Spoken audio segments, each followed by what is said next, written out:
We live, it seems, continuously in a future that never entirely seems to arrive. Self-driving cars, flying cars, self-flying cars, and of course, cheap space travel, inhabiting Mars, or maybe even just the moon to begin with. So as these futures never arrive, the promises of these futures become seemingly more and more bombastic.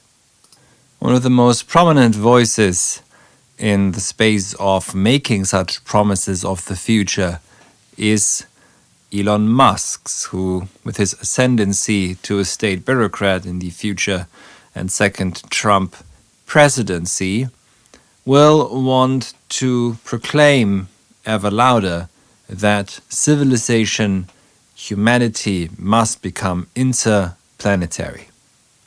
What humanity here means is quite something simple. It is just the total amount of currently living human beings. What civilization means is equally simple. It is merely and solely technological advancement and technological power and control. Elon Musk's biggest fear is the collapse of civilization, which to him simply boils down to a reduction of the number of human beings alive. But what would it mean, genuinely, for the human being, the being that the Greeks once referred to as zoon, logon, echon, the being that holds itself in logos and that is held by logos? What does it mean to be human is never asked. That already seems to be a fact. It is simply a fact that we must become interplanetary, an interplanetary civilization. However, again, I ask, what would that mean? The German philosopher Martin Heidegger gives us a hint at what a terrifying destruction it would mean to being human if actually we left behind the earth and hence also the world. But before I turn to Heidegger, I want to quote Elon Musk himself. This is taken directly from the SpaceX website on their mission page. Here's a quote from Elon Musk. "You want to wake up in the morning and think the future is going to be great. And that's what being a spacefaring civilization is all about. It's about believing in the future and thinking that the future will be better than the past. And I can't think of anything more exciting than going out there and being among the stars." Now, it would be easy to comment on the subcomplexity of the language and terminology here used. But again, we have here the promise of a future as a spacefaring civilization, which apparently is already set in stone. The simplistic understanding of the future as a progressive movement towards betterment, I leave uncommented as well. But I want to focus in on spacefaring civilization and to be among the stars. Is it possible at all to be among the stars, to be genuinely among the stars?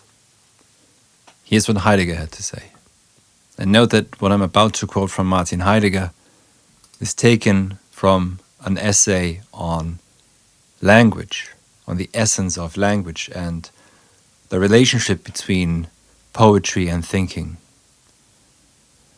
"Since modern thinking is ever more resolutely and exclusively turning into calculation, it concentrates all available energy and interests in calculating how the human being may soon establish himself in worldless outer space. This type of thinking is about to abandon the earth as earth." And here I just comment briefly when Heidegger says here the earth as earth, what he wants to say or what he says is that we leave behind that which is the dwelling ground fit for the being that is the human being. To leave behind the earth as earth, to see the earth simply as a planet from afar, abandons the earth, destroys the earth, hence is no longer the dwelling ground for the being that is the human being, that is holding itself in language, is being held by language, and hence also in the specific way of thinking that is non-calculative. The way in which people like Elon Musk understand humanity is in terms of an Excel sheet. The amount of humans is what matters. It's simply about the amount. It's not even quantity over quality, it's purely about quantity. So I continue now with Heidegger again. As calculation, this thinking drifts more and more rapidly and obsessively toward the conquest of outer space. But note what Heidegger says here. It's just this way of thinking, so it's actually a way of imagination. It's fantasy, I would say. There's a certain fantasy of the future that is promised, that is envisioned in terms of simplistic images of a spacefaring civilization where apparently we should all think of ourselves as members or actors in a Star Trek episode. That is how this promised future past works on the human imagination. It's not only captivating, it's actually hijacking the human imagination, and hence turning us away from what we could also be thinking in terms of what it means to be.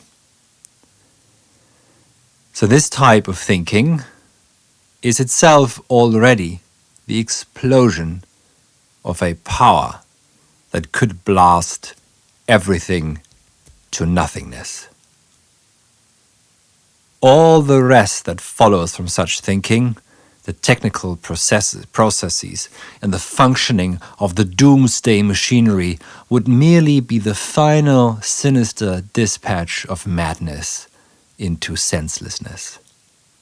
As early as 1917, Stefan George, in his great ode, The War, written during the First World War, said the following: "These are the fiery signs, not the tidings."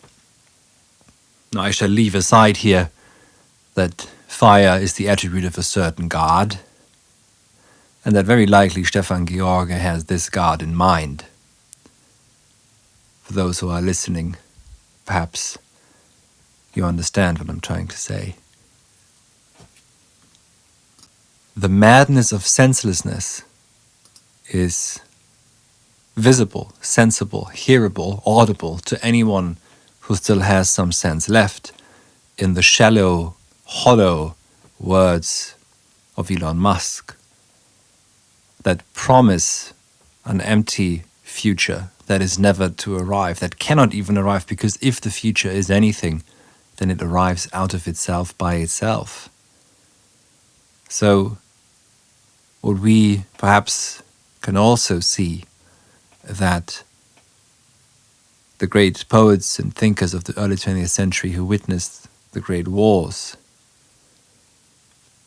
their insight into the doomsday machinery, that insight into the tragic side that reveals itself in the era of technics, is no longer even addressed or an issue. It is purely about machination, about what can be done, about what supposedly can be achieved. But as the promises devoid themselves further and further, as these futures promised